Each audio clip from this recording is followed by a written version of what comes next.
要不是你们急，麻烦再来一碗。既然相逢一场，再来一碗。真被你救活！没我们，是我见过最，我保证要和你成亲了。小雅，给我。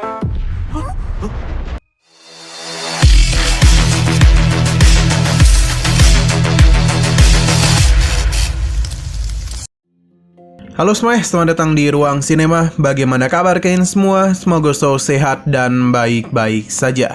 Sesuai jadwal, jadi pada hari ini kita akan kembali melanjutkan series Donghua I Can Have Infinity Engagement episode terbaru, yang mana ini adalah episode yang ke-13. Bagi yang mau bergabung dengan series ini, kita sudah sediakan playlistnya, jadi kalian bisa dengan mudah mencari di mana episode awal dari series ini. Sebelum kita mulai episode barunya, kita akan melihat dulu apa saja yang telah terjadi pada episode sebelumnya. Tepatnya pada episode 12. Kemarin, Xiaoyun yang kekuatannya sedang ditahan harus kewalahan menghadapi murid-murid dari tanah Taichu. Bahkan dalam pertarungan ini saja, Xiaoyun begitu kesulitan dan juga harus melindungi Lin Xiaoya yang benar-benar aktif sekali. Xiaoyun sadar jika terus seperti ini, maka yang ada dirinya dan Lin Xiaoya akan dihabisi. Maka karena itulah Xiaoyun akan menggunakan seluruh kekuatannya dalam serangan terakhir itu. Hal tersebut membuat para murid Taichu panik dan segera membentuk pertahanan. Namun sayang sekali serangan Xiaoyun lenyap begitu saja sebab kekuatannya sudah habis. Sedangkan Lin Xiaoya yang tadi sudah sempat melarikan diri malah kembali. Padahal pil yang ia makan tadi cukup untuk melarikan diri saja. Xiaoyun pun terus dipukuli dan meminta sistem untuk menggunakan seluruh poinnya agar bisa mempercepat proses pemunihan pada jamur 9 malam. Semua ini berhasil dan membuat Xiaoyun mendapatkan kembali kekuatannya. Sekarang kita akan melanjutkan episode terbarunya. Di sini, Xiaoyun dan Lin Xiaoya tengah berurusan dengan seorang bernama Liu Shan. Tantangan yang Xiaoyun berikan dengan senang hati diterima oleh Liu Shan.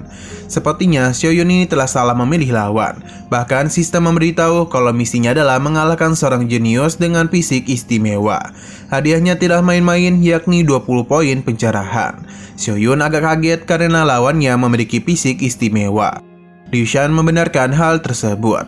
Beberapa orang saja yang bisa melihatnya kalau dirinya itu memiliki tubuh suci pedang surgawi. Karena Xiaoyun sudah menantangnya, maka ia tidak akan memberikan belas kasihan kepadanya.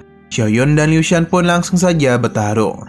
Sepertinya tubuh suci pedang surgawi tidak sehebat dengan apa yang dia katakan. Karena bagi Xiaoyun ini bukanlah apa-apa. Bahkan ia dengan mudah memberikan tinjuan manja kepadanya.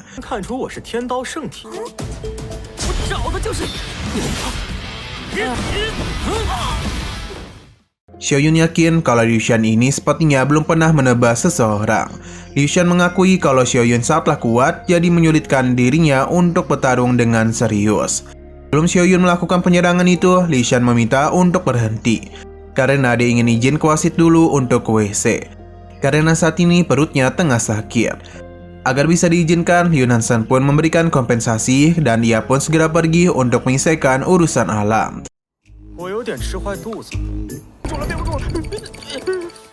Kompensasi yang diberikan oleh Liu Nansan tidaklah main-main, karena ada begitu banyak harta di kantong tadi. Liu Xiaoya menganggap kalau pria tadi sungguh aneh, sedangkan Xiaoyun mengakui kalau Liu Nansan merupakan lawan yang kuat. Namun dia tidak bisa bertahan lama di hadapannya. Lin Xiaoya dan Xiaoyun pun sedang asik memasak untuk makan malam. Tapi kegiatan mereka terganggu oleh sebuah suara yang berasal dari Liu Nansan.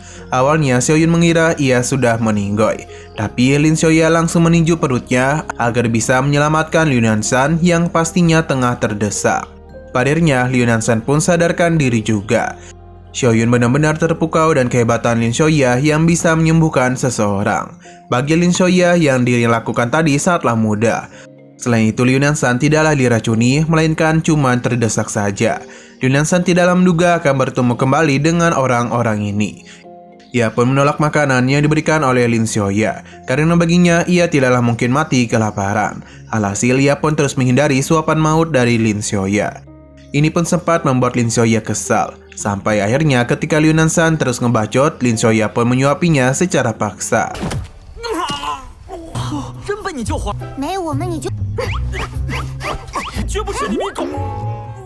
Setelah itu sudah jelas kalau Liu Nansan menikmati makanan Lin Xiaoya.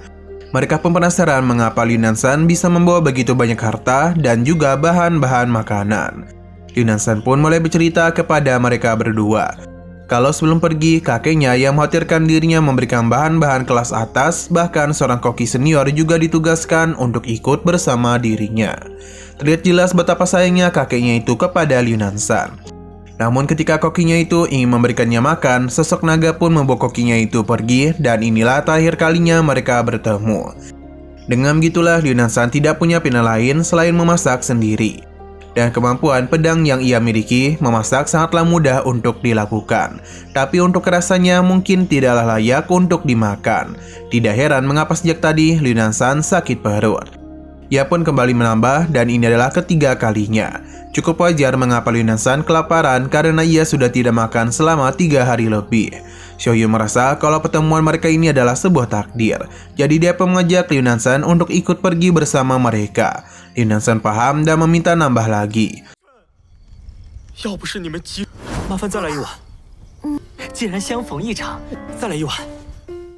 Keesokan harinya, Liu Nanshan pun memberikan tantangan kepada 3 orang.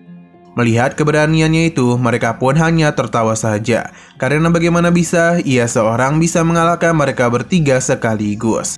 Sampai akhirnya Xiaoyun dan Lin Xiaoya pun keluar yang seketika saja membuat ketiga pria tadi panik dan langsung dipukuli. Liu Nanshan yang kini bergaul dengan 2 murid idiot ini pun mulai menjadi agak idiot juga. Berhubung mereka sudah dekat, Xiaoyun pun ingin Liu Nanshan menjadi pengikutnya. Tentu Liu Nanshan menolak dan menganggap Xiaoyun telah meremehkan dirinya. Xiaoyun tidak berpikiran seperti itu, karena ia justru mengakui kekuatannya. Karena menjadi pengikutnya bukanlah sesuatu yang buruk. Liu Nanshan tidaklah mau mendengarkan penjelasan Xiaoyun dan akan bertarung dengannya. Xiaoyun agak kesal karena bukan ini yang dia inginkan. Di saat mereka hendak berduel, Lin Xiaoya pun menghentikan semua itu karena mereka harus makan terlebih dahulu. Entah apa yang terjadi, Xiaoyun merasa kalau kemampuan memasak juniornya ini semakin hebat saja. Liu Nanshan juga setuju dan hal tersebut. Selama di sini, Lin Xiaoya akan memasakkan mereka makanan yang enak. Liu Nanshan pun mulai kepikiran sesuatu, yang mana dia itu ingin membawa Lin Xiaoya pergi ke tanah suci pedang surgawi. Perkataan ini tentu saja membuat mereka terkejut, karena Liu Nanshan seakan-akan sedang mengungkapkan perasaannya kepada Lin Xiaoya. Bahkan inilah pertama kalinya ia melihat gadis lembut dan baik hati sepertinya. Liu Nanshan berharap Lin Xiaoya bisa menjadi istrinya. Dia berjanji akan selalu baik hati kepadanya. Namun Lin Xiaoya langsung menolaknya mentah-mentah, karena bagaimana bisa ia menikahi sosok seperti Liu Nanshan. Bahkan ia sempat memberikan tamparan manja kepadanya. Xiaoyun begitu asik makan sambil menyaksikan pertunjukan itu. Sampai akhirnya mereka pun dikejutkan dan sebuah ledakan kekuatan.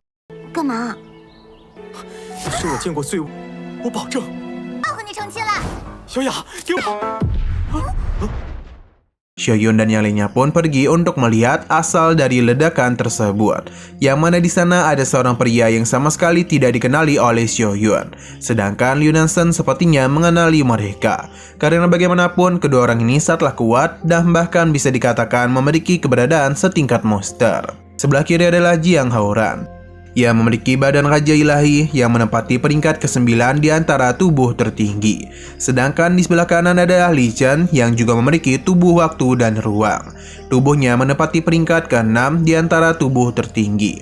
Lin Xiaoya akhirnya sadar kalau ia adalah senjata rahasia yang keluar dari tanah suci. Xiaoyun penasaran mengapa kedua orang itu nongkrong di sini. Liu Nanshan yakin itu adalah untuk mendapatkan sesuatu. Namun Xiaoyun tidaklah tahu apa yang sedang dirinya maksud. Sampai akhirnya ia pun diberitahu kalau di sana ada pohon bodhi sarang naga sejati. Buah ini dikenal sebagai salah satu dari 10 harta paling berharga di dunia. Xiaoyun masihlah belum tahu kehebatannya. Jadi Liu Nanshan menjelaskan kalau buah ini memiliki begitu banyak khasiat. Rumor juga mengatakan di saat buah bodhi diambil, kemungkinan orang itu untuk masuk secara instan di kondisi pencerahan. Xiaoyun yang tadi tertarik pun kini menjadi kecewa karena semua itu tidaklah cukup. Padahal kondisi pencerahan merupakan hal yang dirindukan oleh semua kultivator abadi dan diimpikan oleh para putra suci. Namun tetap saja Xiaoyun ini sama sekali tidaklah tertarik, yang seketika saja membuat Liu Nanshan dan Lin Xiaoya terkejut. Tanda seru ini pun membuat dirinya mendapatkan poin pencerahan. Tapi tetap saja Xiaoyun tidak tertarik kepada buah bodi. Namun Lin Xiaoya mengingatkan kalau guru mereka saatlah membutuhkan buah itu. Karena Adam gitulah dia bisa menerobos ke yang abadi. Xiaoyun berencana untuk mengambil buah tersebut. Namun Lin Xiaoya mengingatkan mereka harus menunggunya jatuh dulu. Xiaoyun pun membutuhkan bantuan dari mereka berdua. 那吃一颗可以动物起菩提果，很厉，世上居然还有如此。我的意思是，说师尊能有一颗菩提果，师兄要先等。有件事儿要你们帮个忙。 Di depan, Jiang Haoran meminta Li Chen untuk tidak bertarung dengannya. Akan tetapi, Li Chen tidak akan pergi dari sini. Nah, sayang sekali lagi seru-serunya, episodenya pun harus bersambung dulu. Oke, sekian dulu pada video kali ini. Untuk video selanjutnya akan segera hadir. Jadi bagi kalian yang ingin mengikuti series ini, langsung saja klik subscribe dan aktifkan loncengnya. Terima kasih yang sudah menonton video sampai habis. Jika kalian suka pada video ini, klik like dan share ke teman-teman kalian tentang channel ini. Dan ditunggu aja kelanjutannya. Oke, sampai jumpa di video selanjutnya.